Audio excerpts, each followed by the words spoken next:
Di tengah rimbunya hutan belantara, sekelompok orang menjalani hidup berdampingan dengan alam selama bertahun-tahun. Sebuah kehidupan primitif yang sama sekali tak tersentuh dengan gemerlapnya kota. Dan inilah Korowai, suku pedalaman yang penduduknya tinggal di atas pohon.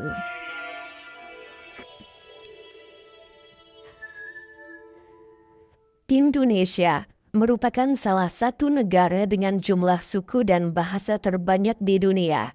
Berdasarkan sensus Badan Pusat Statistik Nasional, ada sekitar 1.340 suku yang ada di Indonesia.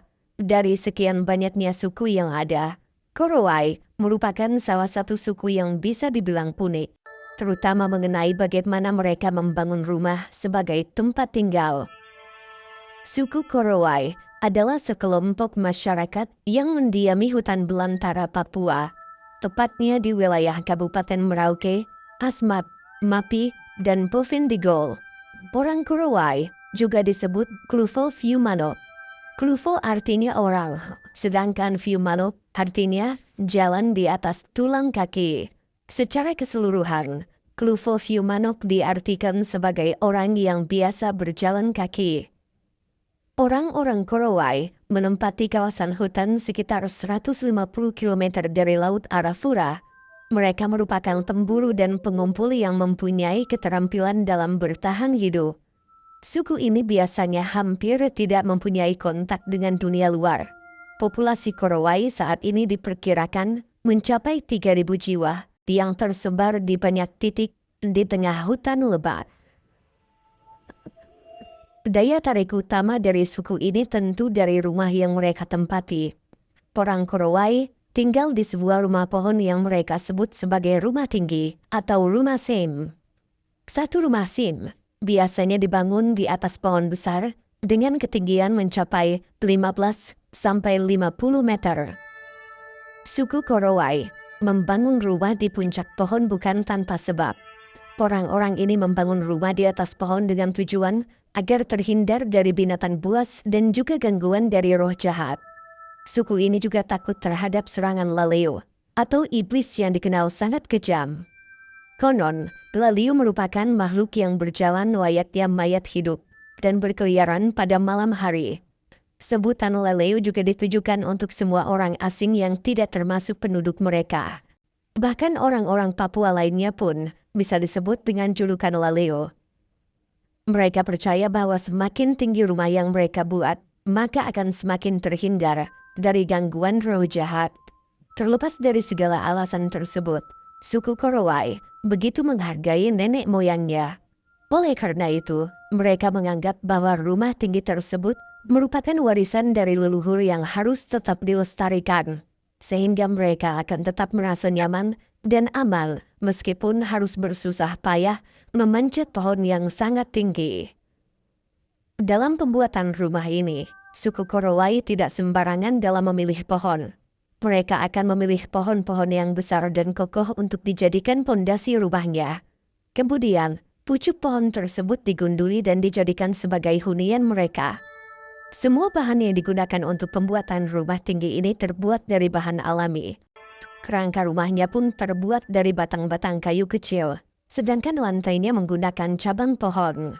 Kemudian, mereka memanfaatkan kulit pohon sagu dan daun hutan sebagai dinding serta atap rumahnya. Setelah itu semua, bahan tersebut diikat menggunakan tali yang berasal dari ranting atau akar yang kuat. Biasanya, pembuatan rumah pohon ini bisa memakan waktu sekitar 7 hari.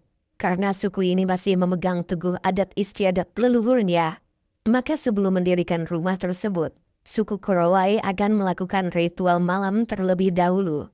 Ritual ini dilakukan guna untuk mengusir roh jahat.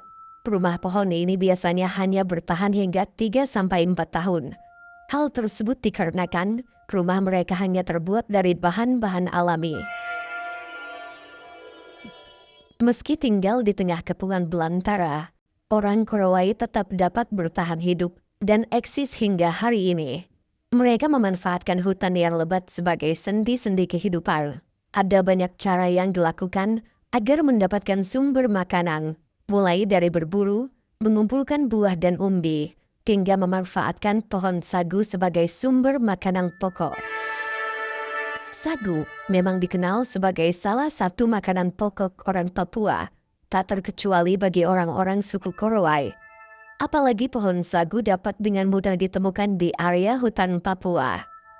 Ada beberapa tahap hingga pohon sagu dapat mereka konsumsi. Biasanya pria suku Korowai akan memilih pohon sagu yang sudah tua untuk ditebang. Bermodalkan tombak kayu dan parang, dalam waktu singkat, mereka mampu menumbangkan pohon sagu berukuran besar.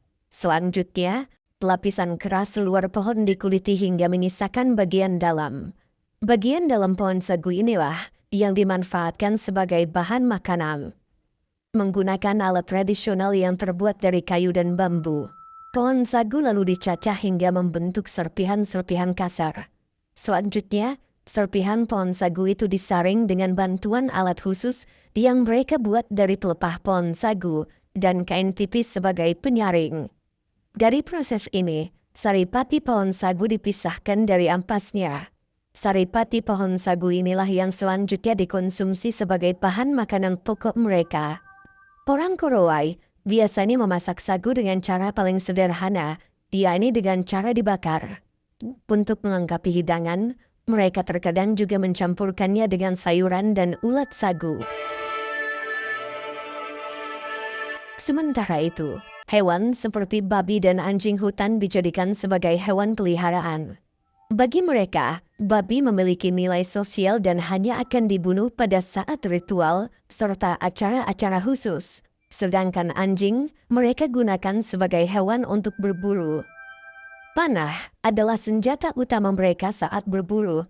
Biasanya mereka akan menangkap hewan apapun yang mereka temui di dalam hutan. Metode lain yang mereka lakukan untuk memenuhi kebutuhan hidup adalah dengan cara menangkap ikan. Bermodalkan racun alami dari tumbuhan, mereka dapat dengan mudah menangkap ikan di sungai-sungai kecil yang mengalir di tengah hutan. Singkatnya, suku Korowai yang tinggal di pedalaman hutan Papua adalah contoh hidup dari keanekaragaman budaya yang berharga, gaya yang terisolasi, praktik kehidupan tradisional, dan kearifan lokalnya, memberikan wawasan mendalam tentang hubungan manusia dengan alam dan keberlanjutan. Suku Korowai merupakan salah satu gambaran mengenai betapa kayanya keanekaragaman suku di Indonesia. Namun, ini juga menjadi sebuah bukti nyata bahwa di zaman modern seperti ini, masih ada kehidupan yang sangat tertinggal di bumi